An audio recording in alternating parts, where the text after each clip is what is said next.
नमस्कार सभी को। आज हम पेट्रोलियम के बारे में विस्तार से अध्ययन करेंगे। पेट्रोलियम जो होता है वो कोयले की तरह ही जीवाश्म ईंधन होता है और विभिन्न पदार्थों का एक समूह होता है जिनका ईंधन के रूप में उपयोग किया जाता है।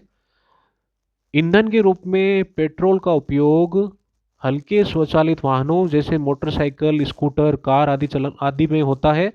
और भारी मोटर वाहन जो होते हैं जैसे ट्रक, ट्रैक्टर, बस वगैरह, उसमें ईंधन के रूप में डीजल का उपयोग किया जाता है। ये ईंधन प्राकृतिक स्रोत से प्राप्त होते हैं जिसे पेट्रोलियम कहते हैं। जो पेट्रोल होता है, जो डीजल जो होता है, वो पेट्रोलियम से हमें प्राप्त होता है। और पेट्रोलियम जो होता है वो वास्तव में एक जीवाश्म ईंधन होता है और उसमें कई पदार्थ जो हैं वो मिले हुए होते हैं। तो पेट्रोलियम जो होता है वो विभिन्न पदार्थों का मिश्रण होता है, विभिन्न पदार्थों का समूह होता है जिसका उपयोग ईंधन के रूप में बहुतायत में किया जाता है। और ये भी कोयले की तरह एक जीवाश्म ईंधन होता है। क्यों होता है? क्योंकि ये भी कोयले की तरह ही मृत वनस्पतियों मृत जो जीव जंतु जो होते हैं उनके अवशेषों से प्राप्त होता है। क्या आप जानते हैं पेट्रोलियम कैसे बनता है? पेट्रोलियम जो होता है उसका निर्माण भी ठीक उसी प्रकार से होता है जिस प्रकार से कोयले का निर्माण होता है। लगभग बिल्कुल समान रूप से जिस प्रकार से कोयला बनता है उसी प्रकार से पेट्रोलियम जो है वो भी प्रकृति में निर्मित होता है। पेट्रोलियम का निर्माण जो है वो समुद्र में रहने वाले जीवों से, जीव मतलब पेड़ पौधे हो गए, जीव जंतु हो गए, उनसे हुआ है। तो पेट्रोलियम का निर्माण जो है वो समुद्र में रहने वाले जीव जंतुओं से, पेड़ पौधों से हुआ है। जब ये जीव मृत हुए, इनके शरीर जो है वो समुद्र के पेंदे में जाकर जम गए और फिर रेत तथा मिट्टी की तहों द्वारा ढक गए। लाखों वर्षों में वायु की अनुपस्थिति, उच्च ताप और उच्च दाब पर ये मृत जीव जो है वो पेट्रोलियम और प्राकृतिक गैस जो है उसमें परिवर्तित हो गए। तो इस प्रकार से पेट्रोलियम का निर्माण होता है, ठीक उसी प्रकार से जैसे कोयले का निर्माण होता है। तो पेट्रोलियम और कोयला दोनों जो होते हैं वो जीवाश्म ईंधन होते हैं। अगर पेट्रोलियम की जो प्रक्रिया है उसको हम चित्र की सहायता से समझें तो मान लीजिए ये पृथ्वी की कोई सतह है और इस पर कोई महासागर या ये समुद्र है।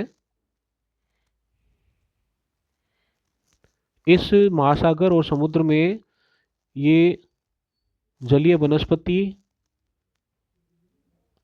और जीव हैं। जलीय वनस्पति और विभिन्न जलीय जीव हैं। अब क्या होता है कि जब ये जलीय वनस्पति, पेड़ पौधे और जलीय जो जीव जो हैं मर जाते हैं, तो मर के ये जो समुद्र की जो सतह है, समुद्र के तले की जो सतह होती है वहाँ पे इनका जमाव हो जाता है।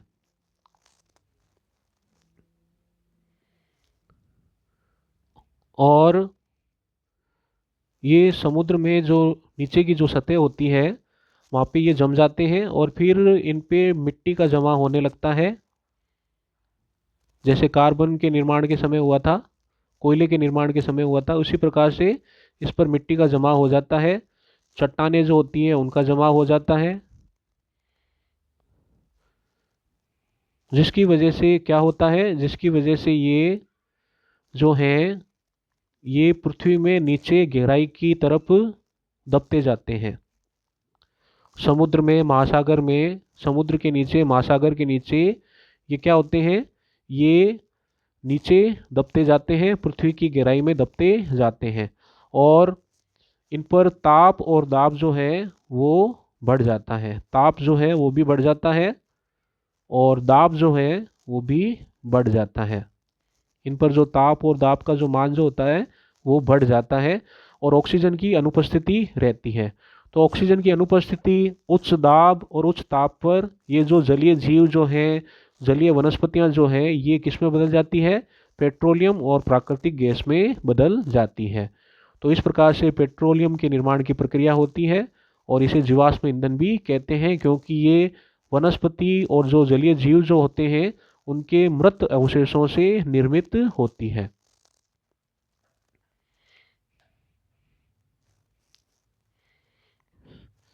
विश्व का पहला तेल का कुआं जो है वो पेंसिल्वेनिया अमेरिका में 1859 में ड्रिल किया गया था, खोदा गया था। 8 वर्ष बाद 1867 में असम के माकुम नामक स्थान पर तेल का पता चला। भारत में तेल जो है वो असम, गुजरात, बॉम्बे हाई, गोदावरी तथा कृष्णा नदियों के जो बेसिन हैं उसमें पाया जाता है।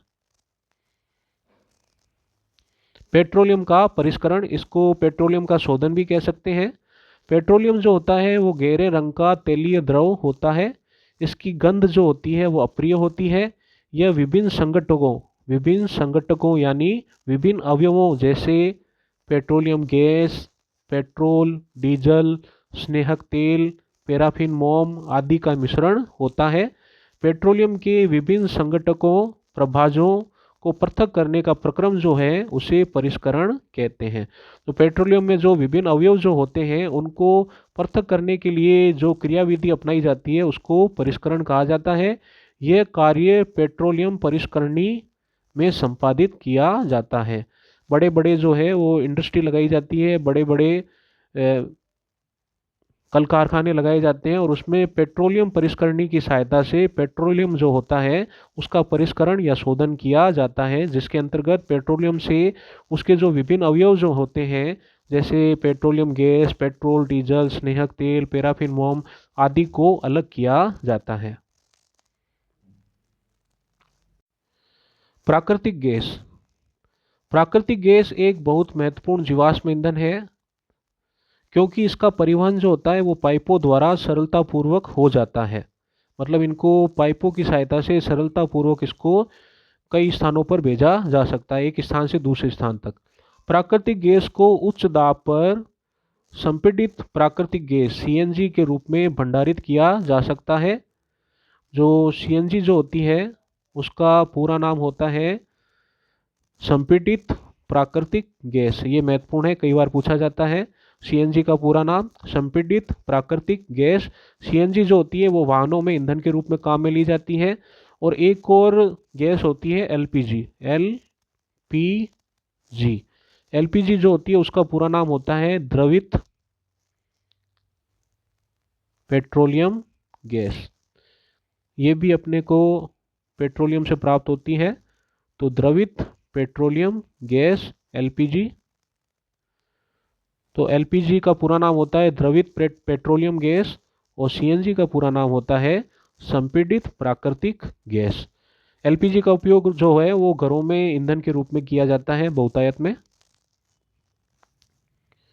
सीएनजी का उपयोग ऊर्जा उत्पादन हेतु किया जाता है। अब इसका उपयोग परिवहन वाहनों में ईंधन के रूप में प्रमुख रूप से किया जा रहा है, क्योंकि ये जो है वो कम प्रदूषणकारी है, यह एक स्वच्छ ईंधन है। तो सीएनजी जो है वो कम प्रदूषण करती है और एक अच्छा ईंधन है, इसलिए वाहनों में इसका उपयोग जो है वो बहुतायत में किया जा रहा है।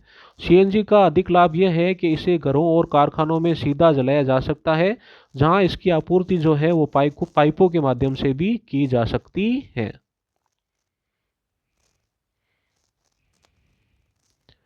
पेट्रोलियम और प्राकृतिक गैस से अनेक उपयोगी पदार्थ प्राप्त किए जाते हैं, इन्हें पेट्रो रसायन कहते हैं। तो पेट्रो रसायन क्या होते हैं? पेट्रो रसायन जो हैं वो विभिन्न उपयोगी पदार्थ होते हैं जो कि पेट्रोलियम और प्राकृतिक गैस से प्राप्त किए जाते हैं। इनका उपयोग अपमार्जक, रेसे रेसे जैसे पॉलिएस्टर हो गए, नाइलॉन हो गए, एक्रिलिक रेसे आदि बनाने में किया जाता है, पॉलीथीन निर्माण में किया जाता है और अन्य मानव निर्मित जो प्लास्टिक जो होते हैं उनके निर्माण में उद्योगों में किया जाता है। जो पेट्रो रसायन जो होते हैं उनका उपयोग विभिन्न उद्योगों में विभिन्न पदार्थों के निर्माण में किया जाता है। प्राकृतिक गैस से प्राप्त हाइड्रोजन गैस का उपयोग उर्वरकों, यूरिया के उत्पादन हेतु किया जाता है। अपने बहुत अधिक व्यावसायिक महत्व के कारण पेट्रोलियम जो है उसको काला सोना भी कहते हैं। काला सोना, तो पेट्रोलियम जो होता है उसको काला सोना भी कहते हैं। क्यों कहते हैं? क्योंकि ये बहुत ही अधिक व्यावसायिक महत्व का होता है, बहुत ही महत्वपूर्ण होता है, इसलिए इसको काला सोना जो है वो भी कहा जाता है। अब हम पेट्रोलियम के विभिन्न संघटक या अवयव और उनके जो उपयोग हैं उनके बारे में हम पढ़ेंगे। तो यहाँ पे है पेट्रोलियम के संघटक यानी कि पेट्रोलियम के अवयव और उनके उपयोग। सबसे पहले द्रव रूप में पेट्रोलियम गैस, जिसको एलपीजी भी कहा जाता है, इसका उपयोग घरों और उद्योगों में ईंधन के रूप में किया जाता है। अगला है पेट्रोल। पेट्रोल जो है वो मोटर ईंधन, वैमानिक ईंधन, शुष्क धुलाई जो है, जो ड्राई क्लीन जो होती है, उसमें इसका उपयोग किया जाता है। मिट्टी का तेल, ये इसका उपयोग स्टोव, लैंप और जेट वायुयान जो है उसमें ईंधन के रूप में किया जाता है। और डीजल जो है उसका उपयोग भारी मोटर वाहनों और विद्युत जनित्र जो होते हैं, जनरेटर जो होते हैं, उसमें किया जाता है। स्नेहक तेल जो है वो स्नेहन, लुब्रिकेशन में इसका उपयोग किया जाता है। और पैराफिन मोम जो है उसका उपयोग मरहम, मोमबत्ती, वैसलीन आदि बनाने में किया जाता है। बिटुमेन जो होता है उसका उपयोग पेंट और सड़क निर्माण में किया जाता है। तो ये पेट्रोलियम के विभिन्न संगठक हैं और उनके उपयोग हैं। इसमें देखिए, जो एलपीजी जो है वो मुख्य रूप से घरों में ईंधन के रूप में काम में ली जाती है। और पेट्रोल जो है वो जो हल्के मोटर वाहन होते हैं उनमें, और वैमानिक जो ईंधन होता है, एरोप्लेन का जो ईंधन होता है, वो पेट्रोल होता है। और जो ड्राई क्लीन जो होती है उसमें भी पेट्रोल का उपयोग किया जाता है। जो मिट्टी का जो तेल होता है उसका उपयोग जो जेट वायुयान जो होते हैं उनमें ईंधन के रूप में किया जाता है। डीजल का उपयोग जो है वो भारी मोटर वाहन जैसे ट्रक, बस, ट्रैक्टर आदि में किया जाता है। इसके अलावा जो जनरेटर जो होते हैं, विद्युत जनित्र जो होते हैं, उसमें भी ईंधन के रूप में डीजल का उपयोग किया जाता है। स्नेहक तेल जो है वो लुब्रिकेशन में काम में लिया जाता है, विभिन्न मशीनों में स्नेहक के रूप में काम में लिया जाता है। पैराफिन मोम जो है उसका उपयोग वैसलीन आदि बनाने में किया जाता है। और जो बिटुमेन जो है उसका उपयोग पेंट और सड़क निर्माण में बहुतायत में किया जाता है। तो इस प्रकार से हमने पेट्रोलियम के बारे में विस्तार से अध्ययन किया। जय हिंद, जय भारत, धन्यवाद।